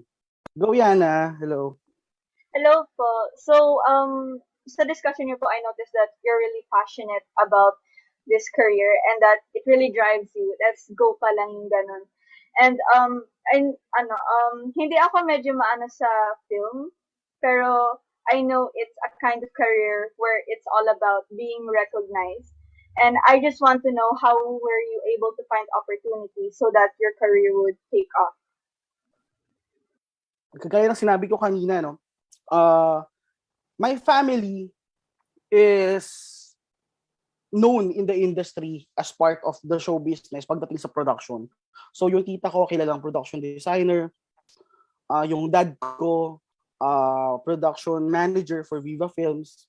But trust me, none of those connections benefited me through my journey. If maaalala niyo yan, Teacher Lydia, diba? So, walang tumulong sa akin sa journey ko because may iba-iba naman tayo ng ng family 'di ba? So ito is sarili mo 'yan, sarili mong laban 'yan, sarili mong gera 'yan. So kagaya ng sagot ko kanina, guts lang talaga. And if very passionate ka sa bagay na gusto mong gawin, hindi titigil yung learning process eh. Gets mo ako yan, ha? Nasasagot ko ba yung question mo? Hindi titigil yung learning process. So, pwede kang mag-start na hindi ka magaling. If panonoodin ko yung mga previous films ko, yung mga previous music videos ko, hindi talaga ako magaling. Di ba? Medyo matapang lang yung atake ko. Pinanood ko yung film ko noong 2012 na pumasok sa Metro Manila Film Festival. Sabi ko na, kung ngayon ko siya ginawa, iba na siya. So it's a learning process, learning experience. Hangga't passionate ka sa isang bagay, hindi titigil ang utak mo na alamin itong mga bagong techniques, mga bagong style of storytelling. Another thing, tama yung speaker natin kanina, no? Art in any form is storytelling. Mas lalo naman sa filmmaking. Ngayon, isa sa mga nakakatuwa na nangyari sa akin, no? When I quit college, that time, around 2006, kasi hindi ako naiintindihan na sa school ko. Hindi ako naiintindihan ng mga tao sa paligid ko.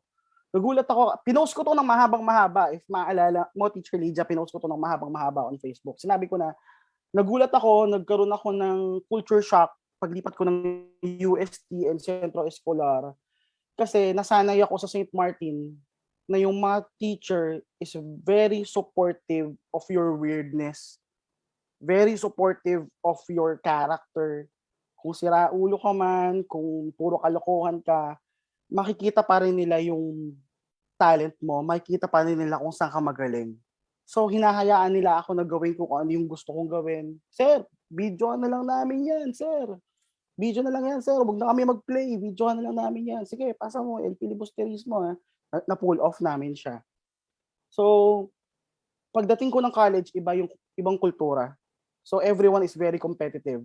And yung mga professor ko sa college will parang hindi ka nila susuportahan or ida-doubt nila yung, hindi ko alam ngayon kasi before matatanda yung mga professor eh. So merong old culture na nangyayari na I'm the professor, I'm more greater than you, 'di ba? Hindi mo ko pwede questionin, ganyan. So sabi ko, hindi to yung para sa akin. Yung mga classmate ko na very into college life, sabi nila, sige kami, dito kami. Ay, mali yung ginawa mo. Diba? Dapat tinuloy mo to, ganto. Iba rin yung character nila. Hindi kasi ako maingay during college eh. Mas mahilig na ako mag-isip noon. Nagsusulat ako ng script sa LRT. Some of my films na ginagawa ngayon, sinulat ko during college. Ngayon, that time, guts lang talaga. Tapang. At paniniwala sa sarili mo na tama yung desisyon na gagawin mo. Tama yung landas na tatahakin mo. And whatever it takes, back it up.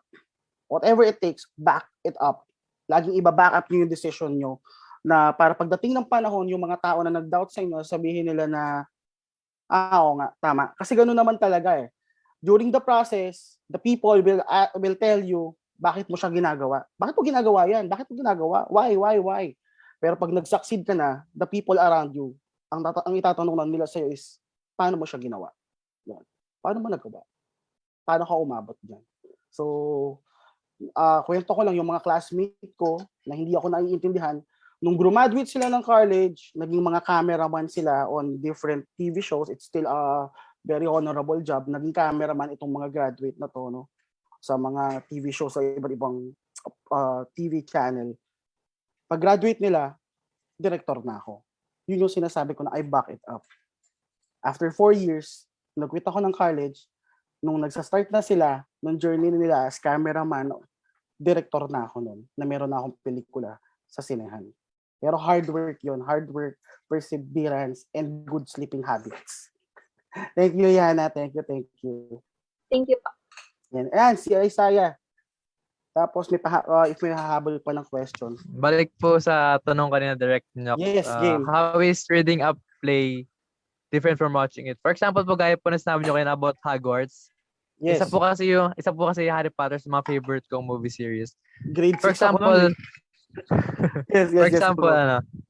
Reading the novel of Harry Potter, ano pong pinagkaiba niya sa watching po nung mismong Harry Potter movies?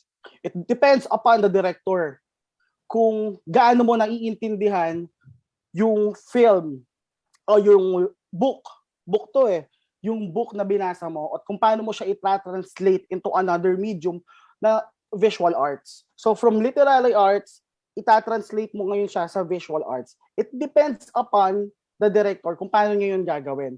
But if you are asking for the point of view ng audience, it depends naman sa'yo kung paano mo siya i-enjoyin. Tama, di ba? Yes. Kung paano mo siya i-enjoyin. Kasi there are movies na sabi ko, bad trip, hindi ganito yung na-imagine ko sa libro eh. Di ba? Tama. Hindi naman to yung na-imagine ko sa libro eh. Palpak naman tong director, hindi naman yan yung nangyari. Hindi naman, mali yung casting. Dapat si ano yan, di ba? May ganun tayo eh. May prefer tayong ganun eh. Dapat hindi si ano yun, bagay si ganito dito. Di ba? Naglalaro ko yung PlayStation, Last of Us, di ba? Ano ba yung Game of Thrones? So, ang kinas nila si Oberyn, di ba? Sabi ko, hindi, mas bagay si Jaime Lannister dyan eh. So, it depends on the audience perspective, on how you will enjoy the film at kung paano mo siya i-compare. It's an audience and director relationship, kumbaga. Hopefully, nasagot ko yung question mo. Thank you for that wonderful answer po. Thank you. Next, may we call on Miss Ashka Cotoner. Hello. Hi po. Good afternoon po, Sir Nikko or Direct Nikko. So, here's my question po. What's the nicest theater play you ever watched? Yung pinaka-best experience mo po. What's the nicest theater play you ever watched po? The nicest theater play I ever watched is No Limit Tangere. Pero bata pa ako noon. I think 10 or 12 years old ako noon. No Limit Tangere in CCP. That's the best play that I watched. Pero right now kasi namamatay na yung theater, 'di ba? Unti-unti na siyang nawawala, lalo ngayon bawal ang live audience. At saka trip ko yung Ang Huling El Bimbo. Ang Huling El Bimbo. Oo. Yan. Type na type. Natuwa ka doon, kasagot ko. Yan. Type na type pa. Ito pa isa. Because of Huling El Bimbo, during the 90s, lumabas ang music video ng Eraserheads na Huling El Bimbo. Ang director niyan is Kalitangan Balitangos. So, isa ang music video ng Huling El Bimbo na nag-udyok sa akin to venture sa filmmaking. Sabi ko, pwede pala akong magkwento using music and using visual. Diba? Pwede pala akong magbanda. So, napakalaking impact sa akin ng Huling El Bimbo na music video. Because of that, nagbanda ako sa St. Martin at umabot kami sa kung saan-saan. This is my prize possession sa pagbabanda ko. Ang aking Philippine Indie Rock Awards 2015 Best Live Act. And so, dahil doon, na-inspire yung batang version ko na, okay, pwede pala akong gumawa ng music video. Pwede pala akong, marami na rin ako na-direct na music video for Mix. So, pwede pala akong gumawa ng music video. It's all about storytelling. If hindi nyo napanood mo na ba yan, Ashka? Music video ng Huling El Bimbo? Yes po. Ay, the music video hindi yung play Napanood mo na ba siya? Yung ano po, can you repeat po? Have you watched the music video ng Huling El Bimbo? Yung sa yung YouTube po. Eraserheads to Yes po, yes po. Yes, I Yeah. watched it po. Sa YouTube. Yan. Madaling araw. Yan, Eraserheads. So, malaking impact sa buhay ko ang Eraserheads. And some of them, naging kaibigan ko na ngayon. Yan. Siyempre, dati, iba turi namin sa kanila pag Eraserheads. Wow, grabe, Eraserheads. Ngayon, mga kaibigan ko na sila, kilala namin sila sa industry. So, yun. That's the greatest play. Pero, much more on movies talaga ako. Nakakatakot kasi ang play kasi live yan. So, sa movies, mas natutwik mo siya at doon naman pumapasok yung pagiging editor ko. Mas na-edit mo siya. Pag pinalabas mo siya, mas perfect. Thank you, Ashka. Thank you po. Artista ka ba? Hindi po. Thank you so much, Ashka. Next po, may we call on Miss Elaine Morales. Hi, Elaine. Hello.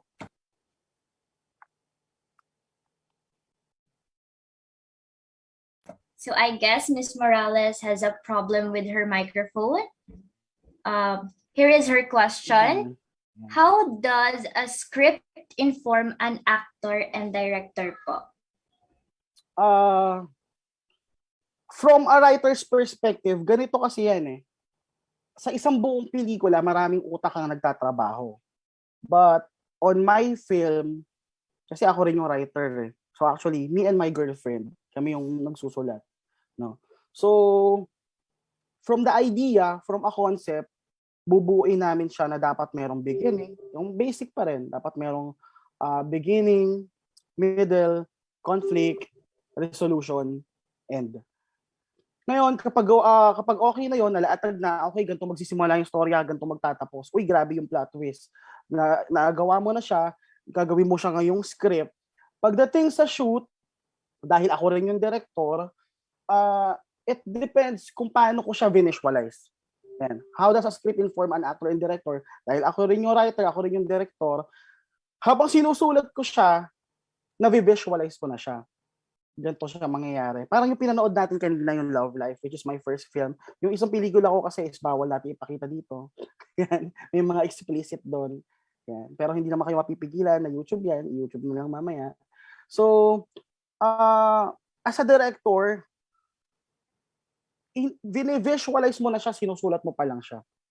Yan. If you guys are a writer, minsan di ba magsusulat kayo, nagwa-Wattpad ba kayo? Nagsusulat pa kayo sa Wattpad?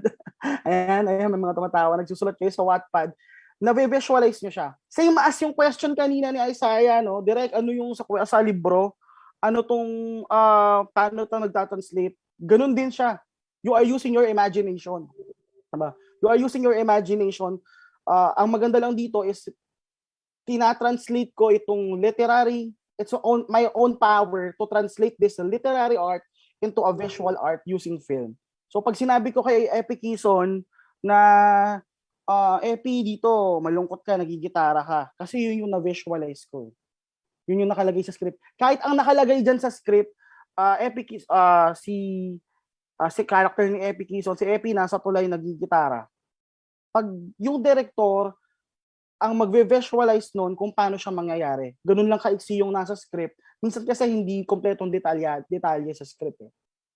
So yung director na rin yung magsasabi na, okay, Epi, tayo ka dito, malungkot ka dyan, titingin ka sa right side, pagpasok ng camera, iikot, something like that. So, hindi yung script yung nagdikta sa akin nun, kung paano ko siya visualize, kung paano ko siya, kumbaga susundin mo yung script, pero you have your own flavor. Ganun ang mangyayari. Ang script kasi, kumbaga sa engineer, yan yung blueprint. Diba? Pero it depends upon the director pa rin kung paano niya gagawin yung film. Yeah. Thank you. Thank you, Elaine, for your question. Thank you so much, Elaine. Are there any other questions? Okay, game. Pahabol. Thank you, Elaine. Salamat. I guess there are none. Thank you very much for your participation, everyone. And of course, to Mr. Nikko Andrew Arcega for your commendable answers. Thank you guys. Thank you. Thank you for inviting me. Thank you guys. Thank Salamat. you din po. To give recognition and to acknowledge the effort and time of our guest speakers for today, may I call on our project advisor, Teacher Lydia P. de Guzman, for the presentation of the certificates.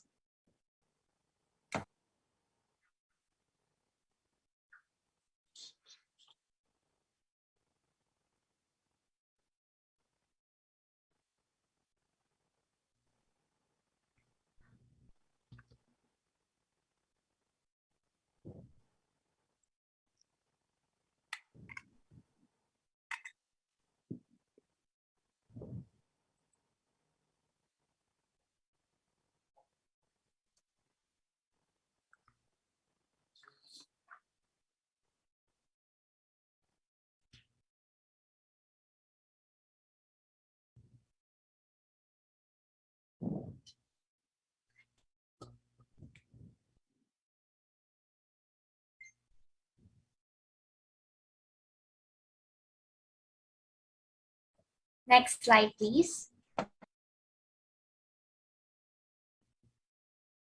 Pleasant afternoon to everyone.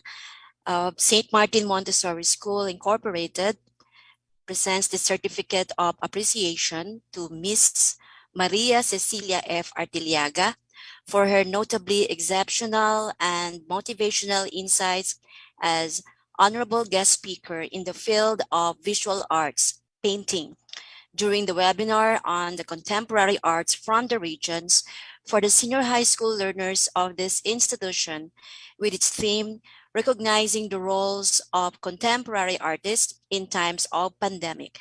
Given this first day of December 2021, signed Lydia P. de Guzman, subject teacher, Randell D. Victoriano, the school principal, and our school president, Mrs. Erlinda L. Magpantay.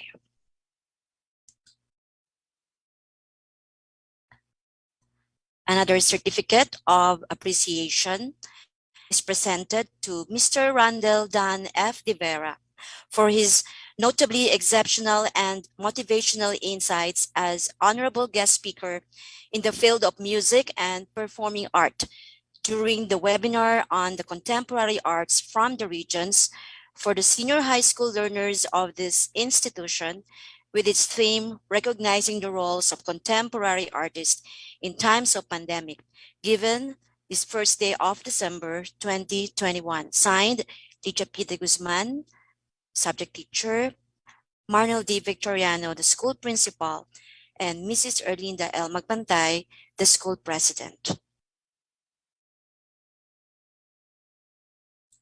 St. Martin Montessori School Incorporated presents the Certificate of Appreciation to Direct Nikko Andrew V. Arcega for his notably exceptional and motivational insights as honorable guest speaker in the field of cinema and visual arts during the webinar on the contemporary arts from the regions for the senior high school learners of this institution, with its theme, recognizing the roles of contemporary artists in times of pandemic.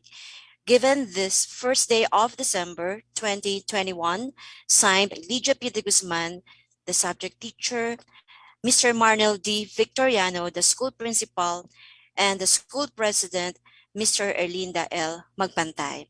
Congratulations and thank you very much for your presence this afternoon.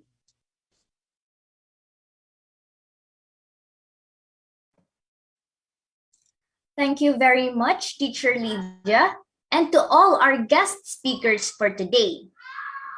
As we get closer to the end of this webinar, may I call on Ms. Felicity S. Rivas, a student from grade 12 Faith, for her closing remarks. So is my mic clear? Thank you. Yes. All right. A pleasant afternoon to everyone.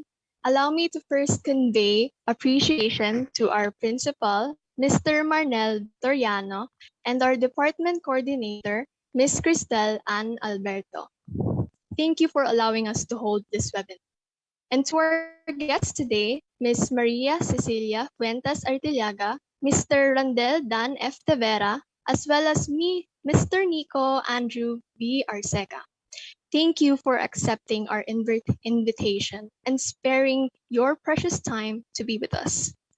It has been a fruitful discussion and takeaways this afternoon, from understanding your significant roles as contemporary artists and identifying your contributions to the Philippine contemporary arts, to knowing that art continues to have crucial value and responsibility in the society amidst the pandemic.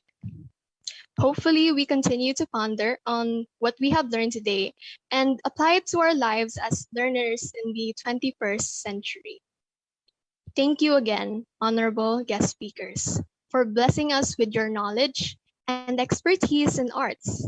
This event would not be made possible without your presence.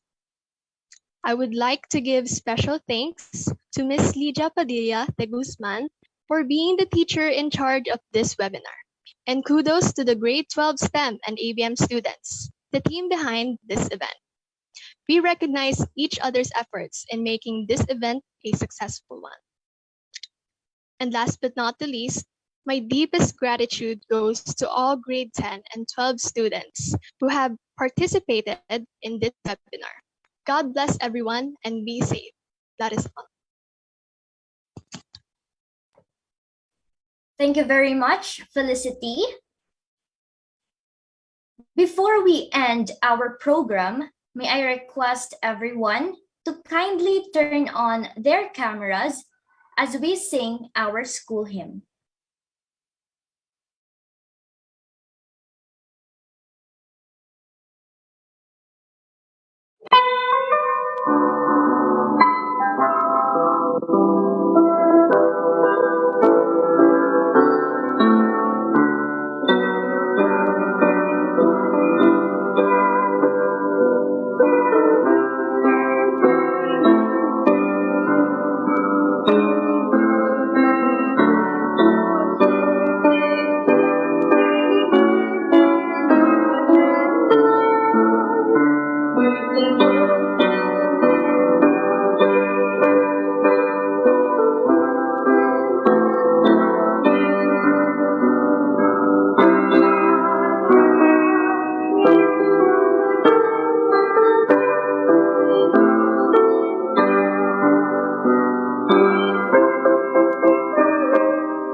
At this moment, may I call on Mr. Joseph Daniel T. Caido, a student from grade 12 Faith, for our closing prayer.